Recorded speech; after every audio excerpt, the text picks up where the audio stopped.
ভারতের পশ্চিমবঙ্গের বিধানসভা নির্বাচনের দ্বিতীয় ধাপের ভোটগ্রহণ চলছে আজ।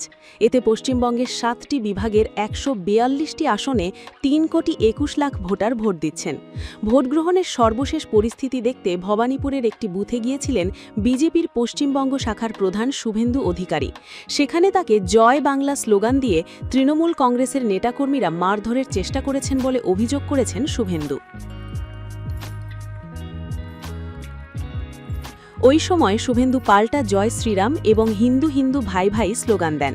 এরপর নিরাপত্তা বাহিনীর সদস্যদের সহায়তায় গাড়ি দিয়ে সেখান থেকে চলে যান তিনি। এছাড়া যারা জয় বাংলা স্লোগান দিয়েছেন তাদের বাংলাদেশি মুসলিম হিসেবেও অভিহিত করেছেন তিনি।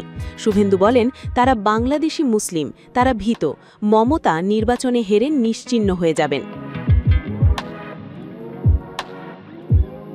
পরবর্তীতে সাংবাদিকদের শুভেন্দু বলেন, আমি বুথে ভোট পর্যবেক্ষণে যাওয়ার পর তৃণমূলের সমর্থকরা আমাকে ঘিরে ঘরে ও মারার চেষ্টা করে।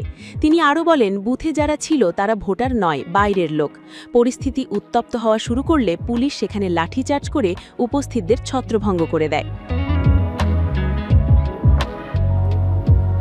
গত 23শে এপ্রিল পশ্চিমবঙ্গের প্রথম ধাপের নির্বাচন হয়। আজ হচ্ছে দ্বিতীয় ধাপের ভোটগ্রহণ। তবে ভোট শেষে আজই ফলাফল জানা যাবে না, এজন্য অপেক্ষায় আরও কয়েকদিন। ভারতের নির্বাচন কমিশন আগামী 4ই মে আনুষ্ঠানিকভাবে ফলাফল ঘোষণা করবে। বর্তমানে পশ্চিমবঙ্গে তৃণমূল কংগ্রেসের সরকার রয়েছে।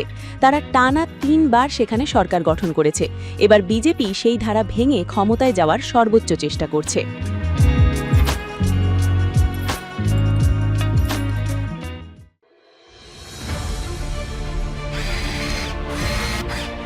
আলোতে থাকুন, ফোকাসে থাকুন, হাত রাখুন প্রজন্মের হাতে।